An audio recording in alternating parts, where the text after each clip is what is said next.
28।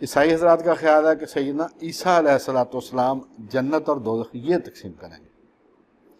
اسی طرح ہر قوم میں کوئی نہ کوئی ایسا بزرگ انہوں نے پوائنٹ آؤٹ کیا ہوا ہے کہ وہ جنت اور دوزخ تقسیم کرے گا۔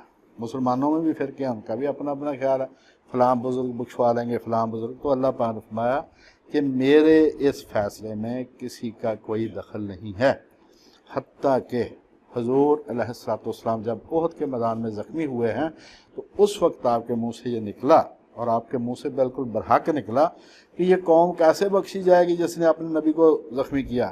بھائی صاحب اسی وقت وہی آ گئے، لیسا لکا من الامر شیء، جتنے بھی نفی کے سیغے تھے نا زور دے کے، اللہ پاک نے فرمایا کہ اس کام میں تیرا ذرا برابر حصہ نہیں۔ اور وہ سارے کے سارے جنہوں نے زخمی کیا تھا مسلمانوں کے فوت ہوئے۔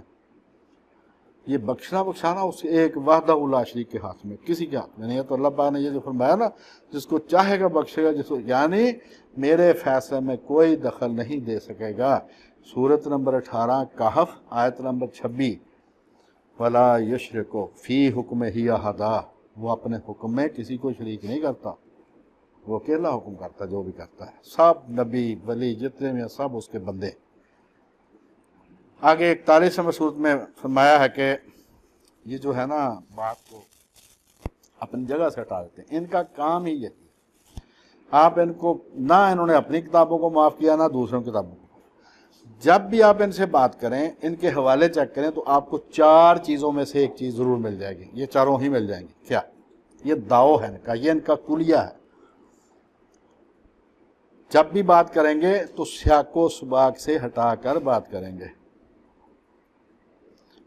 اگر بات کو وہاں سے ہٹا نہیں سکے، اس میں کوئی ہیرا پھیری نہیں کر سکے، پھر اس کی تعویل باطل کریں گے، غلط تعویل کریں گے۔ مثلا اس کی سادہ سی مثال، یہ مرزا غلام احمد قادیانی، اس کو جب کسی نے کہا کہ سیدنا عیسیٰ علیہ السلام دجال کو لد کے مقام پر قتل کریں گے، یہ حدیث میں ہے، اس نے کہا جی لد سے مراد لدھیانہ ہے، طویل باطل کی ایک مثال۔ اس کے بعد مغالطہ دینا، تیسرا ان کا داؤ کیا ہے؟ مغالطہ دینا، چکر دو، اگر کوئی چکر میں آ گیا بہت اچھی بات ہے، نہیں آیا تو نہ سے۔ اس کے بعد ہے مارکیٹنگ۔ مارکیٹنگ کرنے کا سب سے بڑا بیسک اصول کسی نے بھی جو اپنایا ہے، نمبر 1، منفی بیانیہ بہت طاقتور ہوتا ہے۔ یہ دوسرے کے خلاف پروپیگنڈا کریں گے، اپنی پازیٹیو بات نہیں بتائیں گے، دوسرے کے خلاف تنقید کریں گے۔ اور یہ منفی پروپیگنڈا اتنی طاقتور شاید نبیوں کی پیش نہیں چل رہی تھی۔ سیدنا نوح علیہ السلام 950 سال، بس وہی 3 بیٹے اور 3 بہویں، 7ویں آپ تھے، اللہ اللہ اور خیر صلی اللہ، 950 سال کی محنت۔ یہ اتنی بڑی طاقتور چیز ہے یہ مارکیٹنگ۔ کن میں کریں گے؟ نمبر 1 منفی پروپیگنڈا، دوسرا ان پڑھوں میں کریں گے، کبھی کسی پڑھے لکھے سے بات نہیں کریں گے۔ یہ جہاں ان کو شک پڑ جائے کہ یہ آدمی جانتا ہے، اس کے بتے نہیں لگیں گے۔ مثلا ایک پادری صاحب 4 دفعہ ان سے ملاقات ہوئی ہے، انہوں نے ہر ملاقات میں یہی پوچھا کہ آپ کا فرقہ کون سا؟ میں نے کہا کوئی فرقہ نہیں۔ اس کے بعد وہ متھے نہیں لگا، کیونکہ جب بھی آپ کسی فرقے کا نام لیں گے تو اس پر جو اعتراضات ہیں ان کو معلوم ہو چکے ہیں مناظروں کی یہ ویڈیو سے۔ یہ جو یوٹیوب پر ہر قسم کے مناظرے آ رہے ہیں نا، ہمارے علماء حضرات جو ہیں، ایک گروپ ادھر بیٹھ جاتا ہے، دوسرے کو بالکل وہ ذلیل و خوار کرتے ہیں، تو ان کے پاس ان کی ویڈیوز ہوتی ہیں۔ اس فرقے کے خلاف جس سے وہ بات کرنا چاہتا ہے اس سے پوچھ لیتا ہے اس کا فرقہ، پھر وہ سارے اعتراض جو اس کے مخالف فرقے نے ویڈیو میں کیے تھے وہ سارے کے سارے اس پر کرتا ہے۔ مثلا ایک پادری ہے لاہور میں، پادری گیا، وہ پہلے مسلمان تھا، پھر عیسائی ہو گیا، پھر مسلمان ہو گیا، پھر مرتد ہو گیا، آج کل وہ مرتد ہی ہے۔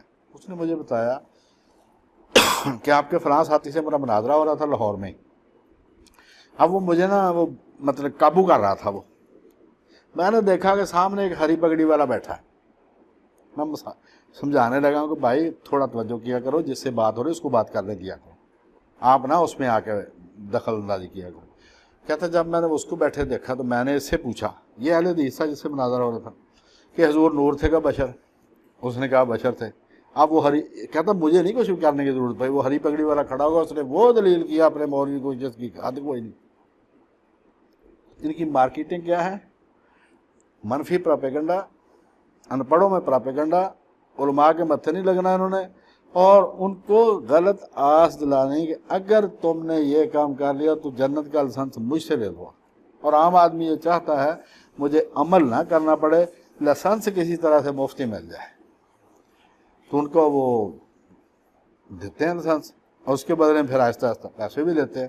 تو اللہ پاک نے فرمایا کہ یہ المائدہ 41 نمبر آیت میں کہ فتنہ یعنی جس کو اللہ تعالیٰ اس کی کرتوتوں کے نتیجے میں آزمائش میں ڈالنا چاہے، فتنے میں ڈالنا چاہے، تو بھائی اللہ کی سزا سے کوئی کسی کو نہیں بچا سکتا جب اس کے کاموں کے نتیجے میں، کیونکہ اس کی نیت بات تھی پہلے ہی، اللہ پھر اس کو ادھر ہی جانے دیتا بجا۔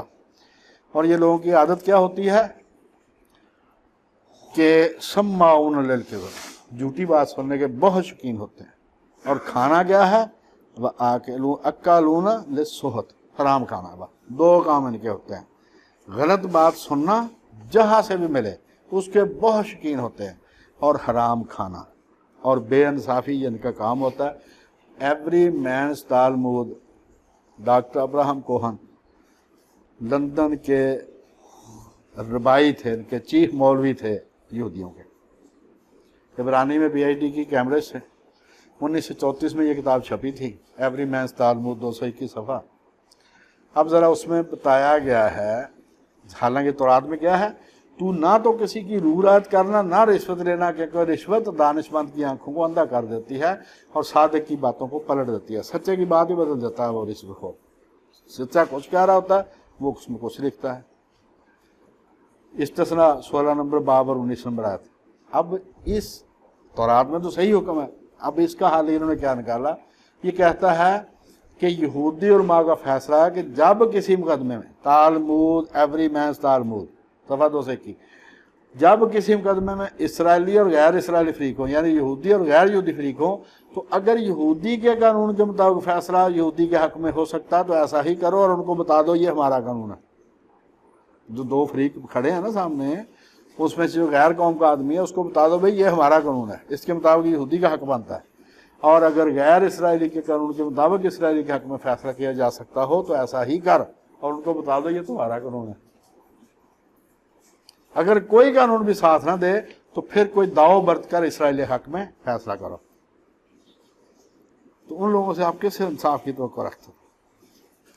اللہ پاک نے فرمایا کہ بے شک جب ہم نے تورات اتاری تھی تو اس میں ہدایت اور نور تھا، اللہ کے سارے نبی اس کے مطابق اور علماء سارے کے سارے اس کے مطابق ہی فیصلہ کرتے تھے۔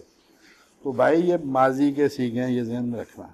اب والی جو تورات ہے اس میں انہوں نے اپنی ضرورت کے مطابق تبدیلیاں کی ہیں۔ اللہ کا کلام کہیں کہیں پایا جاتا ہے، اس کی ایک نشانی یہ ہے کہ جہاں پر لکھا ہو کہ خداوند یوں فرماتا ہے وہ بالکل صحیح بات ہوگی، اس میں کوئی شرک نہیں ہوگا، کوئی بری بات نہیں ہوگی۔ باقی انہوں نے اپنے طور پر بہت کچھ کیا ہے اور اتنا چینج کیا ہے۔ ابھی میں نے زید سے وہ بائبل منگوائی ہے دوبارہ، وہ پہلے والی میری وہ اکھڑ گئی تھی ساری، تو میں نے کہا نہیں، تو اس نے لایا تو اس میں اب انہوں نے تعارف بھی شامل کر دیا کتابوں کا، یہ عیسائی حضرات نے، پروٹیسٹنٹ بائبل ہے، اس میں جو اناجیل والا حصہ ہے اس کو نیا عہد نامہ کہتے ہیں۔ ہم اناجیل کو کیا سمجھتے ہیں؟ کلام خدا، اس نے اس کا نام کیا رکھا ہے؟ تاریخی کتابیں۔ سمجھ آ گئی؟ کبھی کسی مسلمان نے پڑھنے میں کبھی کہا کہ قرآن مجید جو ہے تاریخی کتاب ہے؟ وہ جب بھی پوچھیں گے کہے گا کلام خدا۔ تو باہر کیا لکھا ہوا ہے؟ کلام مقدس، بیچ میں کیا لکھا ہوا ہے؟ یہ تاریخی کتابیں، ہسٹوریکل بکس ہیں۔ تو ہسٹوریکل بکس تورات انجیل کیسے ہوگی بھی؟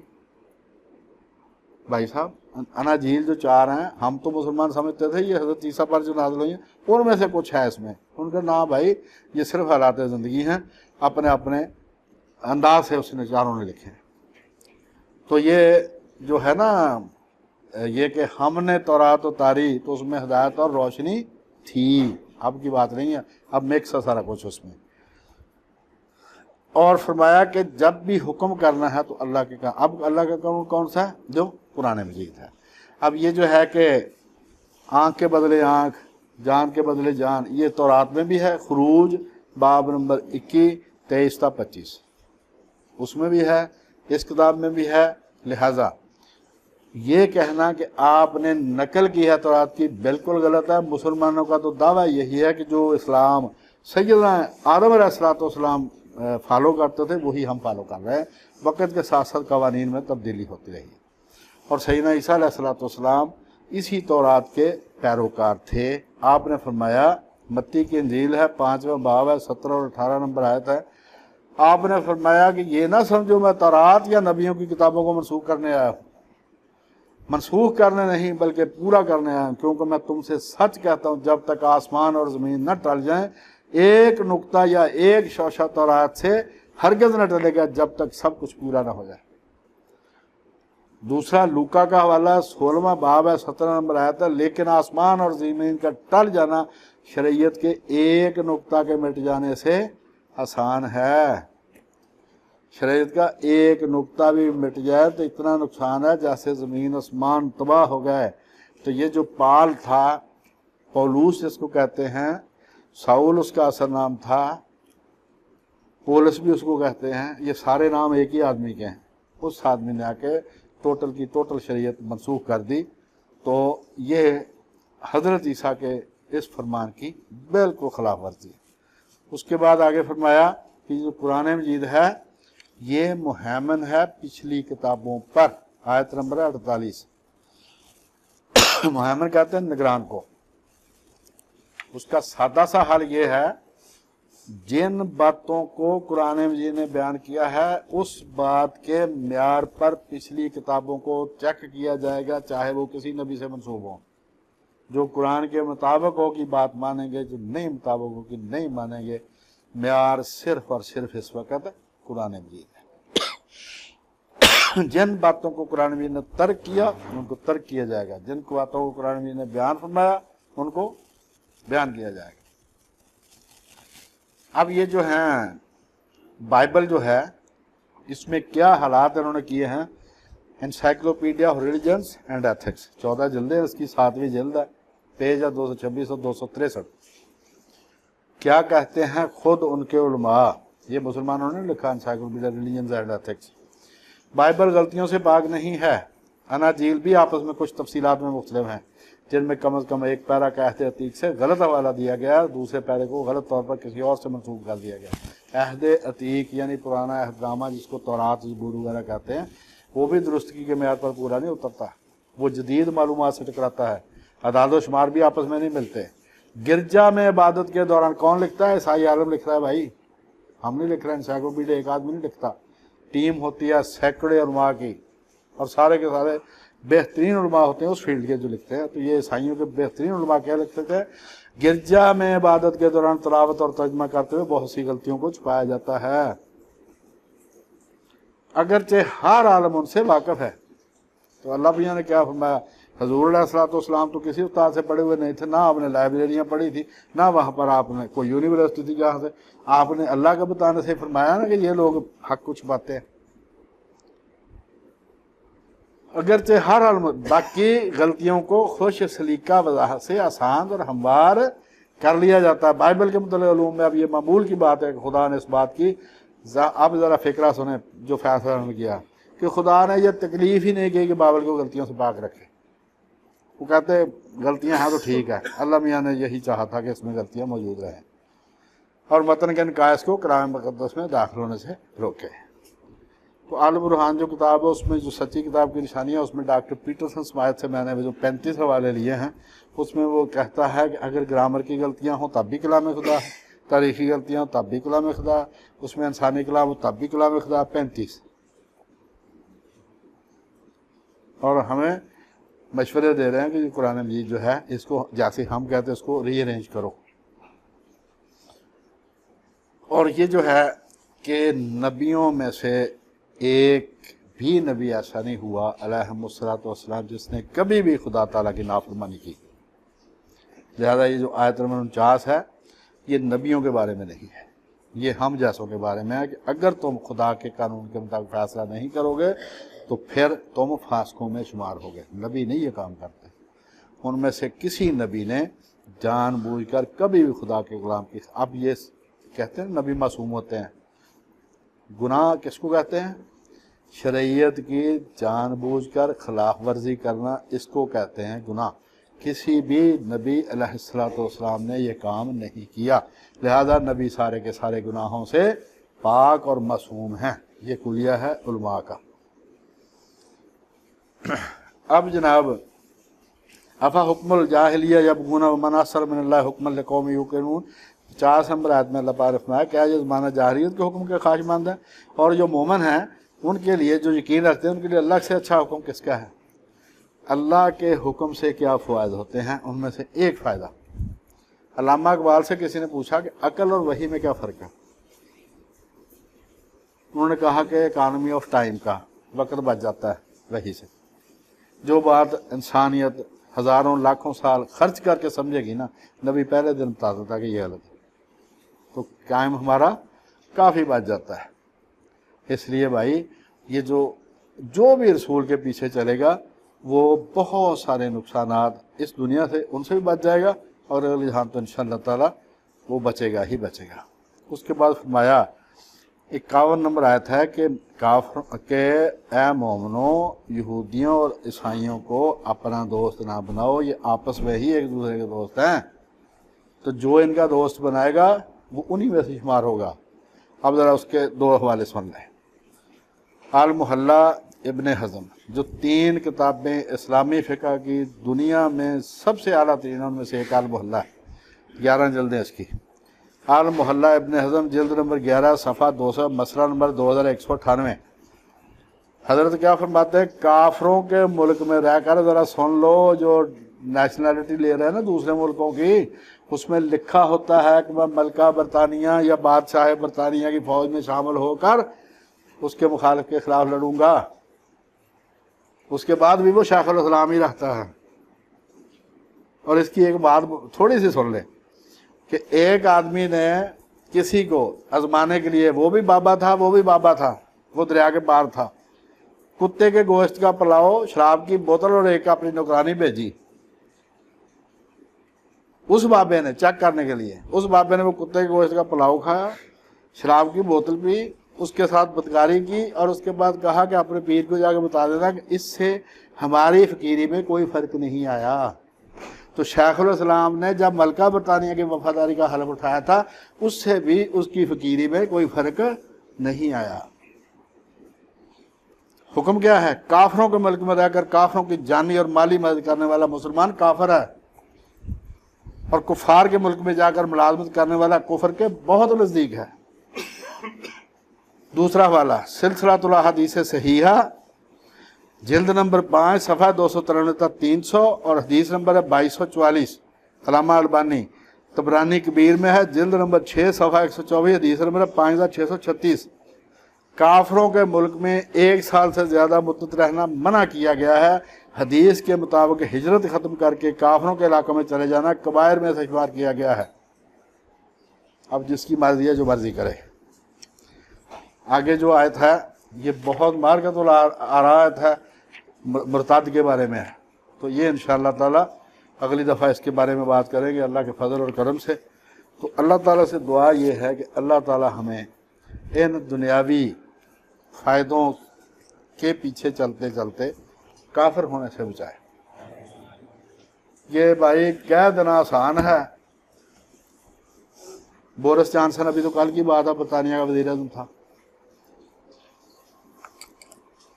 مسلمانوں نے اس تقریب میں اس کو بلایا، کہنے لگا مسلمانوں تمہارا میرا بہت پرانا رشتہ ہے، ہم مسلمان ہیں کہ ہم اس کے ووٹر ہیں برطانیہ والے، اس لیے یہ کہہ رہا ہے۔ اس نے کہا نہیں، میرا دادا ترک تھا، مسلمان تھا، 2 شادیاں تھیں، ایک ترکی میں کی تھی، دوسری برطانیہ کی شہریت لینے کے لیے برطانیہ میں آ کر کی، اس کی ساری اولاد مسلمان ہے، اور جو برطانیہ میں آ کر کی اس کی ساری اولاد عیسائی ہے، ہور چوپو اس کو کہتے ہیں۔ جو بھی جا کے وہاں پر رہے گا بھائی، تیسری پشت انشاءاللہ تعالیٰ ان کے ساتھ مل جائے گی، کیونکہ وہ جس ماحول میں وہ پلی بڑی ہے اس کے لیے یہ کچھ بھی نہیں ہے، سارا اس کو وہ ہم کو فضول سمجھتے ہیں۔ وہ کہتے ہیں یار یہ کیا بات ہوئی کہ کوئی پابندی بھی ہونی چاہیے زندگی پر، زندگی تو کھانے پینے کا نام ہے، کھول کھیلو۔ تو بھائی جس نے جو کرنا ہے اپنا پڑھا لکھا سوچ سمجھ کر کے بارے میں ہے کہ آپ کی تیسری پشت جو ہے وہ عیسائی ہو جائے، یہودی ہو جائے، یا مرتد ہو جائے یا وہ ہو جائے یہ دائریہ۔ لہٰذا یہ جو پابندیاں لگائی ہیں کسی کو دشمنی نہیں تھی کسی کے ساتھ، تو کہا کہ کافروں کے ملک میں 1 سال سے جا کر زیادہ رہنا منع ہے، اور جو وہاں پر رہے گا وہ کفر کے قریب ہو جائے گا، اور جو کافروں کے ملک میں رہ کر ان کی مالی اور جانی مدد کرتا ہے کہ کافروں کی فوج میں مل کر مسلمانوں سے جنگ لڑتا ہے یا ان کو پیسے دیتا ہے، تو وہ بھی کافروں میں ہی شمار ہوگا۔ اب ذرا جو 1857 کی جنگ آزادی میں جنہوں نے انگریزوں کی حمایت کی ہے مسلمانوں کو قتل کرنے کے لیے اور اس کے بدلے میں لی ہیں جگیریں، ان کا کیا ہے؟ اللہ ہی مالک ہے، وہ جانے اور ان کا کام جانے۔ اللہ تعالیٰ سے دعا اللہ تعالیٰ ہمیں ہر قسم کے کفر و گمراہی سے سب کو محفوظ رکھے۔ وما علینا الا البلاغ۔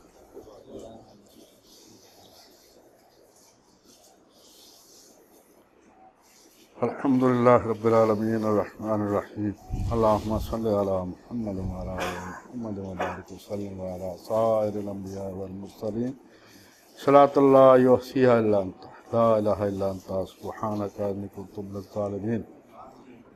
اللہم انی اسألک من الخیر کلہ ما علمت منہ وما لم اعلم واعوذ بک من الشر کلہ ما علمت منہ وما لم اعلم۔ اللہم انی اسألک من خیر ما سألک منہ عبادک الصالحون واعوذ بک من شر ما استعاذک منہ عبادک الصالحون۔ ربنا آتنا فی الدنیا حسنۃ وفی الآخرۃ حسنۃ وقنا عذاب النار۔ یا ذا الجلال والاکرام یا حی یا قیوم برحمتک نستغیث اصلح لنا شأننا کلہ ولا تکلنا الی انفسنا طرفۃ عین ولا الی احد من خلقک ابدا۔